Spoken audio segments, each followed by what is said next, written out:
Hey everyone, it's Stacy, your patient experience consultant.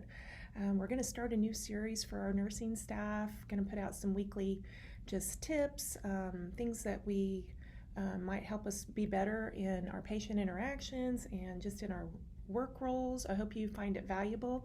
We're calling this Success with Stacy. I did not come up with that. Andrea, the nurse manager for 100 and 500, came up with that title. So I hope you find this valuable. We're going to try to keep this at about 5 minutes or less to respect your time.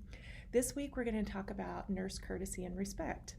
Believe it or not, and I know you hopefully believe it, that you guys are doing a great job. The patients are all the time telling me how nice everyone is, how much they cared for. It's like they're being treated like family.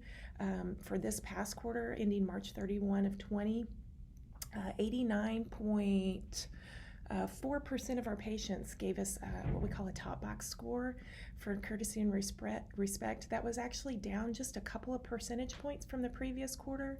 So I'm just going to give you just a few things that you're probably already doing, a lot of them, but if there's one or two of these that resonate that you think, oh, maybe I could start doing this too, kind of keep that in the back of your mind, try it, see if it works out.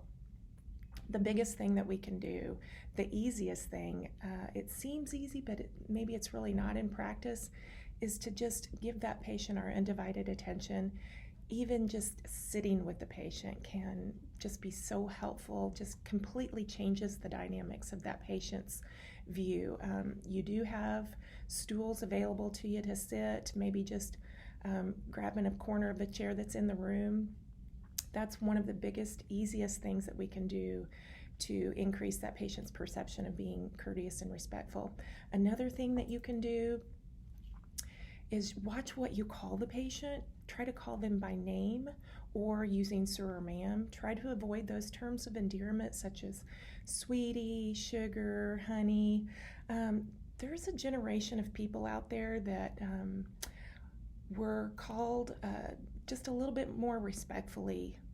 Like my dad always wanted me to call him sir when I was a kid. They just think that that's more respectful than something different. So either call the patient by name or call them sir or ma'am, but try not to use terms of endearment.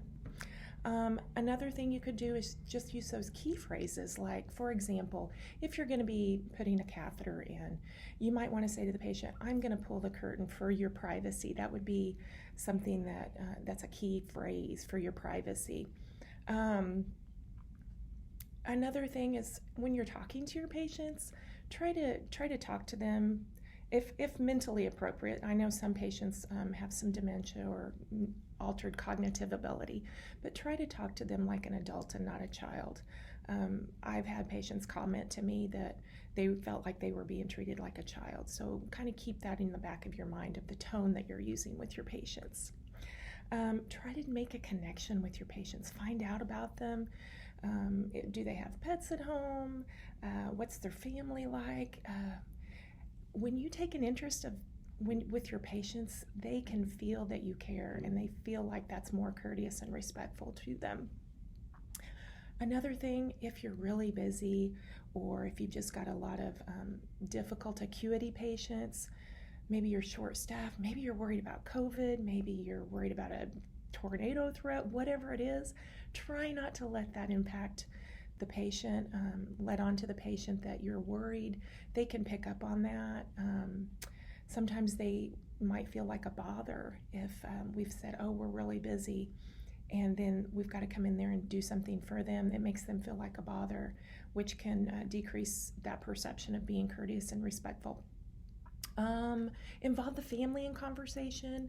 And I know at this point in time we're not allowing any visitors, but when that restriction lifts, be sure and if family are in the room, be sure and involve them, their support people. One last pointer is just to listen and don't interrupt. That's something that I kind of struggle with. I have to kind of,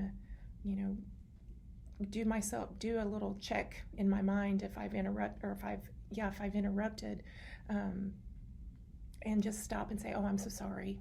Please go ahead. Something like that. So I hope maybe you found some of this valuable. Don't hesitate to give me feedback. If you have other things that are that work well for you, let me know. We're all in this together. We're a team, and that's one thing I do want to mention too. I get comments all the time, especially on PCU, about how the patients are noticing how much you work as a team. So I really appreciate that about that unit. Thank you guys so much for everything you do for our patients, and I'll see you soon.